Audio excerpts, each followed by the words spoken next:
Quella che sto per raccontarvi è la storia di un viaggio ai confini del mondo. Un'avventura che ci porterà nell'estremo nord dell'India, al confine con il Pakistan e con il Tibet, per scoprire una delle sue regioni più remote ed incredibili e che, come vedremo, con l'India vera e propria non ha quasi nulla a che fare. Fra monasteri buddisti, valli sconfinate, cime himalayane che toccano il cielo e strade vertiginose che sfiorano i burroni, andremo alla scoperta del Ladakh, il piccolo Tibet indiano.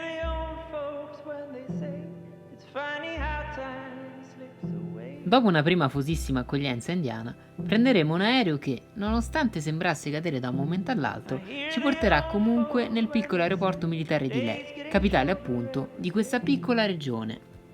Che stiamo a fare, Mauro? A riposarci, ci dobbiamo riposare. Mannaggia.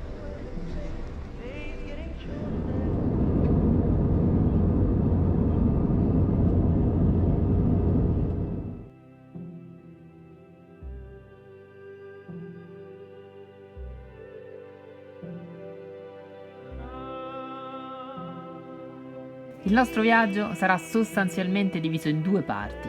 Una prima parte più tranquilla, dedicata a un'immersione totale con la cultura del posto, che ci servirà anche come acclimatamento per l'elevata quota della zona.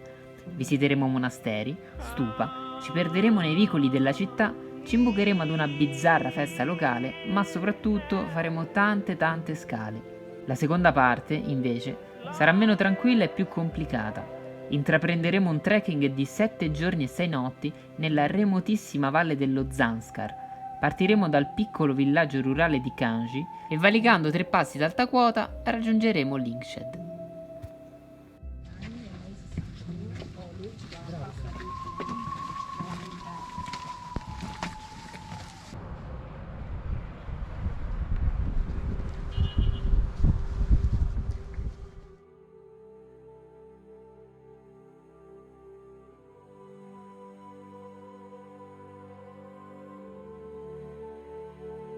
Fra le altezze vertiginose del piccolo Tibet indiano, la sensazione di spiritualità è palpabile e insieme all'aria sottile e rarefatta himalayana respireremo le preghiere affidate al vento dagli abitanti del luogo, capendo, forse, qualcosa di più anche su noi stessi.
Mentre ci spostiamo da un gompa all'altro, cattura la nostra attenzione quella che sembra essere una festa decisamente locale. Decidiamo di fermarci.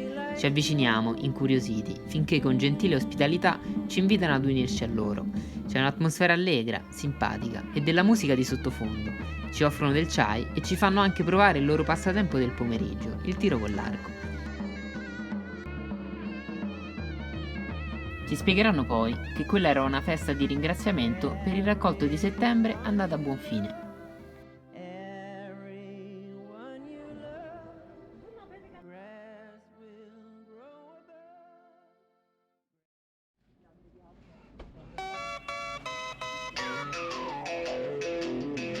Per noi è arrivato il momento di fare sul serio e abbandonare le relative comodità della cittadina di Leh per raggiungere il piccolo villaggio di Kanji, nel cuore dello Zanskar.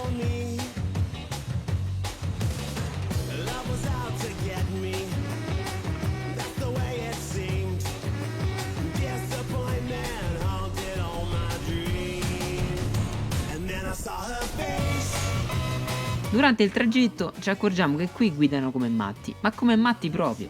Superare il limite di velocità e sorpassare in curva qui è normalità e infatti dopo un po' la strada sarà completamente bloccata a causa di un incidente. Ma che succede? Che succede? Il camion si è rovesciato, hanno creato il genio civile indiano, ha creato una strada alternativa, è un passaggio, è un passaggio di fortuna chiaramente. Tra le condizioni di sicurezza abbastanza trascurabili e i militari che si facevano selfie con il camion ribaltato, finalmente dopo qualche ora arriva una ruspa che improvviserà un varco di passaggio di fortuna.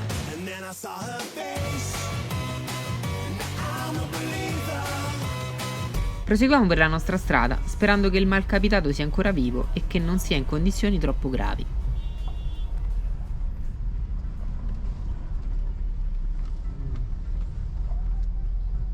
Arriveremo a Kanji nel tardo pomeriggio, dopo quello che ci è sembrato essere il viaggio della speranza, giusto in tempo per allestire il nostro primo campo e fare conoscenza con i componenti della nostra carovana.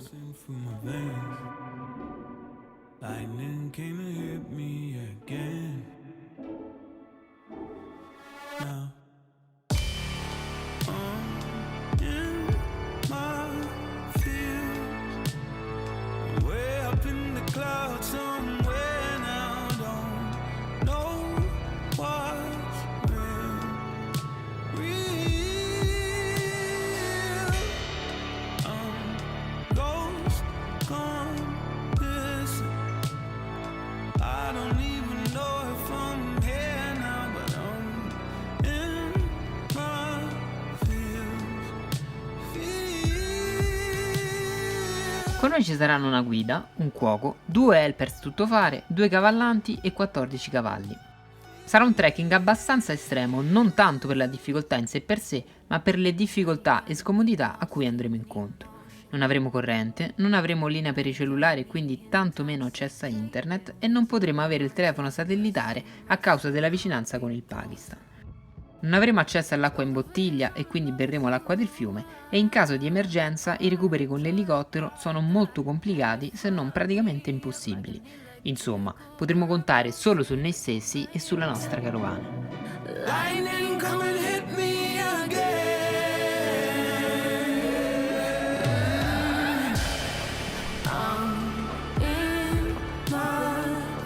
Lasciamo il fiabesco villaggio di Kanji la mattina seguente. Durante i frequenti guadi con il fiume, l'acqua ghiacciata laverà via il sonno e le nostre insicurezze.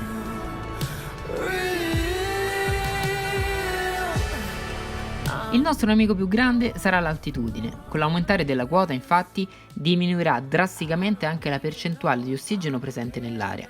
Noi ci aggireremo sempre in una percentuale compresa fra il 60 e il 50% di ossigeno rispetto alla normalità.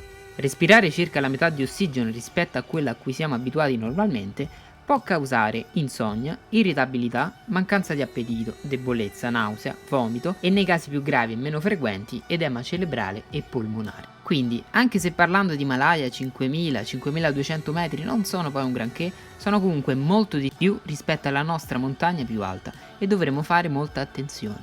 L'altitudine si fa sentire. Antonio ci smercia una barretta al pistacchio provando a migliorare la situazione. Il campo del Kanji là ormai è diventato un sogno perché camminiamo dalle 8 di stamattina e non si sa quando si arriverà.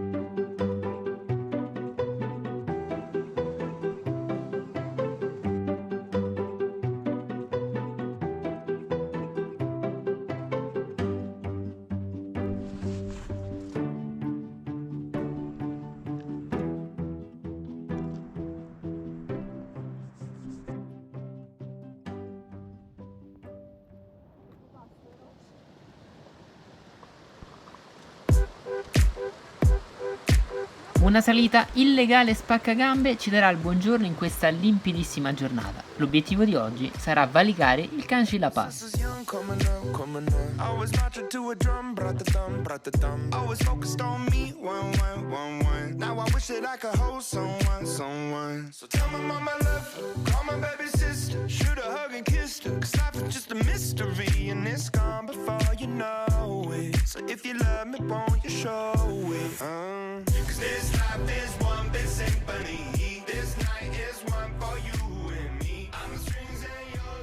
Il sentiero è lungo e faticoso, composto solamente da ghiaione e preghiacciaio che rende il tutto ancora più complicato. Il sole alto brucia in viso e ormai riusciamo a sentire l'odore della polvere del Cangilat. Ci siamo. Un ultimo sprint e finalmente, dopo 5 ore e 30 di cammino, valichiamo il passo. Ci manca il fiato e non riusciamo a capire se è per l'infinita bellezza del panorama o per la mancanza di ossigeno.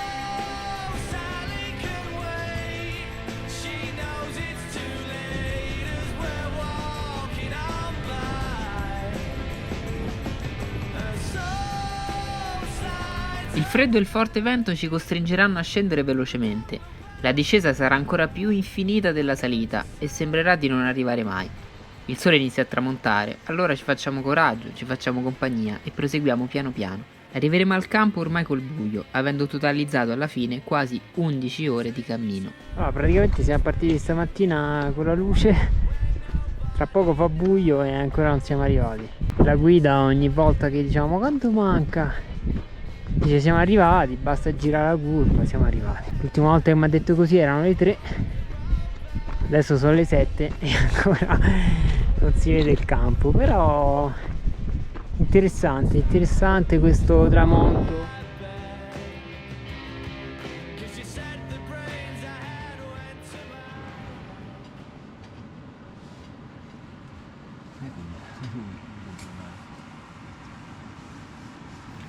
Nei giorni seguenti, complice un buon acclimatamento ormai raggiunto e il fatto di cominciare ad abituarsi alla fatica del trekking, le cose andranno decisamente molto meglio e non incontreremo più grandi difficoltà. Valicheremo ancora 2 passi di circa 5.000 metri, passeremo nel piccolo e sperdutissimo villaggio di Diebling, incroceremo il fiume Zanskar, il quale appunto dà il nome alla valle, e raggiungeremo, stremati ma felici, il paesino di Lyngshed, dove avrà termine la nostra avventura.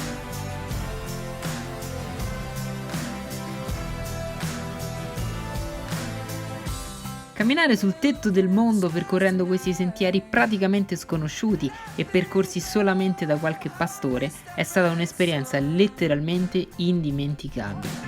Anche se avremo il viso bruciato dal sole, le vesciche ai piedi o il fisico leggermente disidratato, trascorreremo la nostra ultima notte rimuginando nostalgicamente sulle esperienze appena vissute e addormentandoci nell'umidità delle nostre tende con un piccolo sorriso.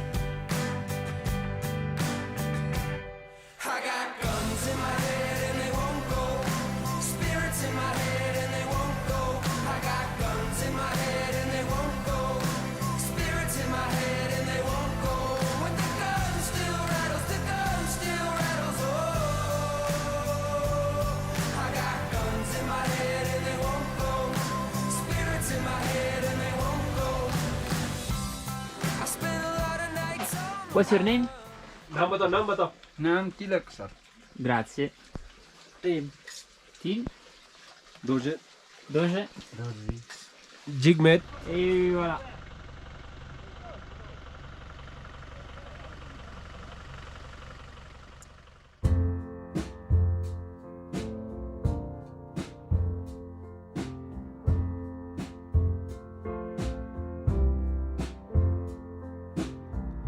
Quando abbiamo iniziato questa avventura non sapevamo bene cosa aspettarci. Ci siamo immersi in un mondo sconosciuto, pieno di avventure e di sfide. Abbiamo attraversato terre lontane, incontrato persone straordinarie e abbiamo scoperto luoghi che ci hanno lasciato senza fiato.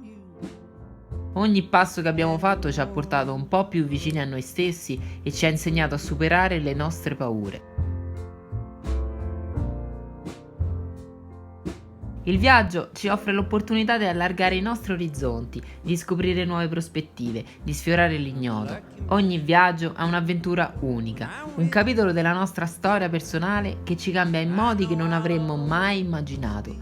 Ora, mentre mi guardo indietro ripercorrendo tutto ciò che abbiamo vissuto, mi rendo conto che questo, per me, non è solo una serie di ricordi, ma un tesoro che porterò sempre nel mio cuore.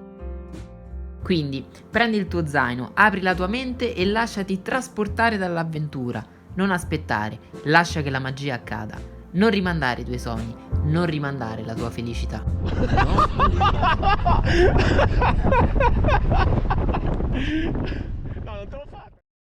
Where are we, Gigi Met? Pidongla. Oh, very nice. How many meters? 5020. Wow.